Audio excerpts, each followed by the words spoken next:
एक बार फिर से मिर्जा कोचिंग एकेडमी में आप सभी का स्वागत है। मैंने जैसा कि बोला था आपसे, पेपर यहीं से आएगा और वैसा ही हुआ। पेपर पूरा एग्जैक्ट 100% आपको जैसे का तैसा मिला। जैसा कि मैंने बताया था, ओटी का भी मैंने आपको बताया था ओटी कहाँ से बनने वाली है। एज इट इज जैसा बोला था वैसा ही आपका पेपर बना है, बेसिक मैथ का भी। ठीक है, और स्टैंडर्ड और बेसिक मैथ की मैं बता दूं, ऑफलाइन जो कोचिंग है धबो की, ठीक है, मिर्जा कोचिंग एकेडमी पर ये हर बच्चे के स्टूडेंट के लिए एक स्पेशल फैसिलिटी रहती है। बेसिक मैथ के लिए बच्चों को अलग ट्रेंड किया तैयार किया जाता है। ठीक है, और जो स्टैंडर्ड मैथ के लिए है उनको अलग तरीके से एकमात्र कोचिंग है जो आपको बेसिक और तो वो की एकमात्र कोचिंग है जो बेसिक और स्टैंडर्ड मैथ दोनों को लेकर चलती है, बिल्कुल। ठीक है, और बेसिक मैथ की हम बात कर रहे हैं, जैसा कि मैंने आपको बताया था बेसिक मैथ और स्टैंडर्ड मैथ के लिए दोनों के लिए बताया था। ठीक है, तो वहीं से आपका ये भी आपका पेपर जैसे का तैसा बना है। ठीक है, जैसा कि मैं आपको बता दूं क्या क्या आपको मिला है पेपर में। ये सेक्शन डी का पेपर है। ठीक है, आप अपना देख सकते हो। ठीक है, जैसा कि मैंने बताया था, सबसे पहले ये इसमें रिक्स आपके ब्लैंक्स थे, तो ब्लैंक्स में मैं बता दूं आपको, तो ब्लैंक्स में बता दूं, ये देखो, त्रिघात बहुपद के शून्यकों की अधिकतम संख्या कितनी होती है। ठीक है, ये शून्यकों की संख्या मैंने बताई थी। ठीक है, और एपी का इसका सारबंतर है। भिन्न आप वाले सभी वृत्त क्या होते हैं, समरूप होते हैं। ये मैंने बताया था कि सभी वृत्त समरूप होते हैं। वृत्त की स्पर्श रेखा स्पर्श बिंदु से होकर जाने वाली त्रिज्या पर क्या होती है, लंब होती है। निश्चित घटना की प्रायिकता कितनी होती है, किसी बिंदु की एक्स एक्स से दूरी उस बिंदु को क्या कहलाती है, कोटि कहलाती है। तो ये जैसा कि मैंने बताया था ब्लैंक्स वैसे ही मिले हैं, बिल्कुल। ठीक है, तो उसके बाद सतह एक द्विघात समीकरण के अल्फा बीटा, तो alpha into beta equal to क्या होता है, सी अपॉन ए होता है। ये सतह बताना था। सभी समरूप त्रिभुज सदिदेव सर्वांग सम होते हैं। ये सब चीज़ें आपको बताई गई थी। बिंदु पी ए कॉमा बी की मूल बिंदु से दूरी आपकी क्या होती है, तो ये चीज़ मैंने बताई थी आपको एज इट इज। जैसा कि मैंने बताया था, देखी गई वस्तु का उन्नयन कोण दृष्टि रेखा और क्षैतिज रेखा से बना कोण होता है, जबकि क्षैतिज रेखा से ऊपर होता है। तो ये चीज़ें मैंने सब बताई थी आपको। त्रिज्या आर वाले वृत्त की परिधि का सूत्र क्या होता है। ठीक है, और ये किसी बारंबारता बंटन में वर्ग की संचयी बारंबारता उस वर्ग से पहले वाले सभी वर्गों की बारंबारताओं का योग होता है। तो ये सब चीज़ें मैंने आपको बताई थी। संचयी बारंबारता, ये सब चीज़ें आपको हमने क्लियर की थी। सही जोड़ी का अगर बात की जाए, सही जोड़ी की, तो ये फॉर्मूला बन गए डायरेक्टली। ये तो बहुत आसान बन गया। ठीक है, जितनी एक्सपेक्ट भी नहीं करते थे इतना आसान बना के रख दिया। ठीक है, बेसिक मैथ का। ठीक है, और एक शब्द में या वाक्य में लिखना था, दृष्टि रेखा को परिभाषित कीजिए। द्विघात समीकरण a x square b x plus c equal to 0 के मूल ज्ञात करने का सूत्र लिखिए। ठीक है, किसी प्रयोग की सभी प्रारंभिक घटनाओं शब्दों प्रायिकताओं का योग कितना होता है, ये बताना था डायरेक्टली। रैखिक समीकरण युग्म में ये कि आश्रित संगत युग्म होने की शर्त क्या है। वृत्त की छेदक रेखा को परिभाषित कीजिए।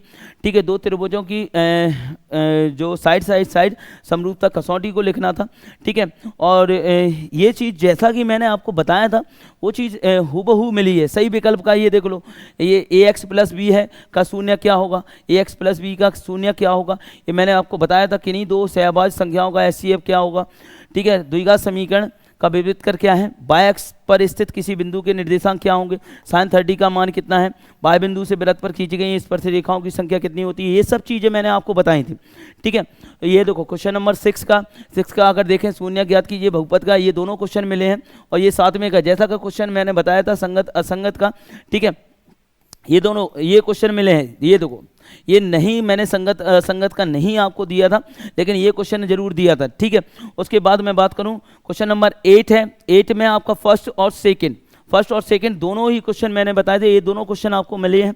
ठीक है, उसके बाद क्वेश्चन नंबर 9 की बात करते हैं, तो 9 के हमने ये दोनों क्वेश्चन आपको बताए थे। ये दोनों इंपॉर्टेंट थे, बिल्कुल।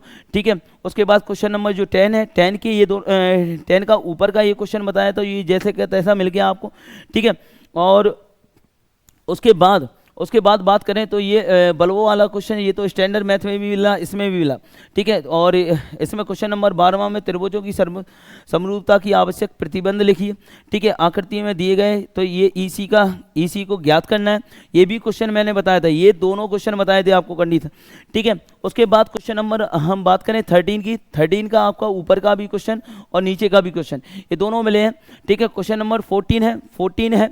तो 14 का ऊपर का भी क्वेश्चन मिला है और नीचे का भी क्वेश्चन मिला है बिल्कुल, ठीक है। और क्वेश्चन नंबर जो 15 है, 15 का भी एचसीएफ का और ये अभाज्य गुणनखंड के गुणनफल के रूप में व्यक्त करना है, ये दोनों क्वेश्चन आपको मिले हैं, बिल्कुल आप चेक कर सकते हो बिल्कुल, ठीक है। और ये एपी का 15वां पद ज्ञात करना है, ये क्वेश्चन मैंने बताया था, ताकि ये नीचे का नहीं था, ठीक है। और ये इसका अगर देखा जाए, ये 12 पदों का योग ज्ञात कीजिए, ठीक है, 12 पदों का योग ज्ञात करना है।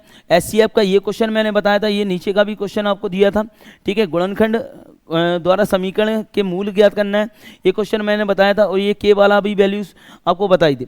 उसके बाद मैं बात करूँ, ठीक है, ये देखो ये दोनों क्वेश्चन आपको मिले हैं, ये दोनों क्वेश्चन मैंने 20वें में दिए थे, इसमें 21वें में आपको क्वेश्चन ये नीचे वाला आपको मिला था, ठीक है, नीचे वाला क्वेश्चन था। उसके बाद क्वेश्चन नंबर अगर 14 की बात, क्वेश्चन नंबर 22 की बात करें, ठीक है, ये क्वेश्चन मैंने ऊपर वाला आपको दिया था बिल्कुल, और ये नीचे वाला भी क्वेश्चन आपके पास था अवेलेबल, ठीक है। और इसमें अगर देखा जाए 23rd में ये मादगा मैंने बताया था, मादगा बहुत इंपॉर्टेंट है, और मादगा ही क्वेश्चन बना है, मादगा ही क्वेश्चन बना है, और यहाँ तक कि, ठीक है।